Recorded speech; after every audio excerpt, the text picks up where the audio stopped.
ఒక విచిత్రమైనటువంటి అంశం ఏంటంటే కీలకమైనటువంటి పనులకు సంబంధించినటువంటిది. గంజా ఇప్పటికీ దొరుకుతూనే ఉంది, పట్టుకుంటూనే ఉన్నారు. ఇదివరకు జగన్ టైంలోనూ దొరికింది, పట్టుకున్నారు. అప్పుడు పట్టుకుంటే జగన్ సైకో గంజాయి తనే అమ్ముతున్నాడు, తనే అమ్మి తనే అరెస్ట్ చేయించాడు అనమాట. ఇప్పుడు గంజాయి దొరికితే జగన్ కారణంగానే గంజాయి జరిగింది. వార్త రాసే ప్రతి వార్తలోనూ విషయాన్ని చెమ్ముతుండేటటువంటి ఈనాడు స్టైల్ ఆఫ్ వార్త అనమాట ఇది. గుంటూరులో వచ్చింది.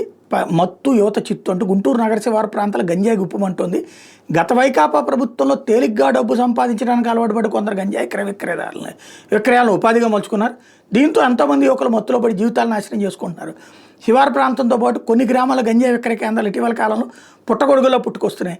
వైజాగ్, విజయనగరం, శ్రీకాకుళం జిల్లాలతో పాటు ఒరిస్సా నుంచి పెద్ద మొత్తంలో తెప్పించి వెంగళాయపాలెంలోని టిట్కో గృహాలు, రాజీవ్ గాంధీ కాలనీ, పూలేనగర్ ప్రాంతాల్లో స్థావరాలు ఏర్పాటు చేసుకుని కొందరు మత్తు పదార్థాలు విక్రయిస్తున్నారు. 50 గ్రాముల ప్యాకెట్ 500, 100 గ్రాముల ప్యాకెట్ 1000 రూపాయలు చొప్పున విక్రయిస్తున్నారు. పోలీసుల ఉదాసీనత వల్ల ఇది జరుగుతుంది. గంజాయి బ్యాచ్కి వైకాపా అండదండలు.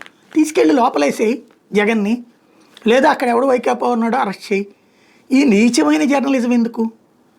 రోత వార్తలని అవతలోళ్ళని రాసే నీచ జర్నలిస్టులు వీళ్ళు. నీచ జర్నలిజానికి పెట్టింది పేరు అనమాట. అసహ్యకరమైన జర్నలిజం చేస్తున్నారనమాట. గంజాయి అనేటటువంటిది ఎవడు ఉన్నా నడుస్తుంది, మందు ఎవడున్నా నడుస్తుంది. మందు ఆపినందుకు జగన్ని దించారు, గంజాయిని ఆపితే కూడా అయ్యే నడుస్తాయి. ఎందుకంటే మత్తుకి బానిసైనటువంటి వాడు అది వదలలేడు.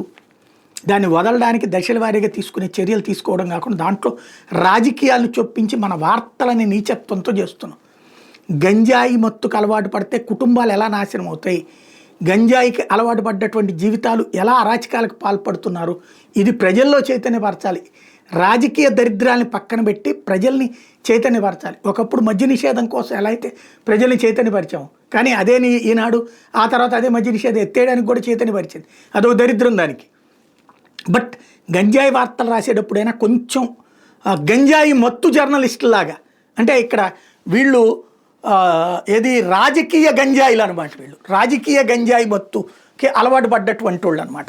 వాడు గంజాయి తాగి ఆ మత్తులో చేస్తుంటే వీళ్ళు పార్టీ అనేటటువంటి ప్రేమతో కూడినటువంటి మత్తులో కూరుకుపోయినటువంటి గంజాయి జర్నలిస్టులు వీళ్ళు. ఈ వార్తలు రాసేవాళ్ళు లేదా ఈ వార్తల్ని ప్రచురించేటటువంటి వాళ్ళు ఆ సెన్స్ నుంచి బయటపడి నిజాయితీతో కూడినటువంటి నిజమైన జర్నలిజం చేస్తే అలాంటి కుటుంబాల దగ్గరికి వెళ్ళి వాళ్ళ కుటుంబాలు ఎలా నాశనం అయిపోతున్నాయి, తాగుడు వల్ల కుటుంబాలు ఎట్లా నాశనం అయిపోతున్నాయి, గంజాయి వల్ల కుటుంబాలు ఎట్లా నాశనం అయిపోతున్నాయి, దానికి తగలేస్తున్న డబ్బుల వల్ల వాళ్ళ జీవితాలు ఎట్లయిపోతున్నాయి, వాళ్ళ పిల్లల జీవితాలు ఎట్లయిపోతున్నాయి, ఇవి హ్యూమన్ టచ్తో కూడినటువంటివి చేస్తే ఏమైనా ప్రజా చైతన్యం జరుగుతుంది తప్పించి ఇట్లాగ రాస్తే సరే జగన్ ఎట్టాగో ఓడగొట్టారు. ఇంక ఇప్పుడు రాసుకుని దానివల్ల ఏంటి వచ్చేటటువంటిది ఈ తప్పుడు ప్రచారాల వల్ల.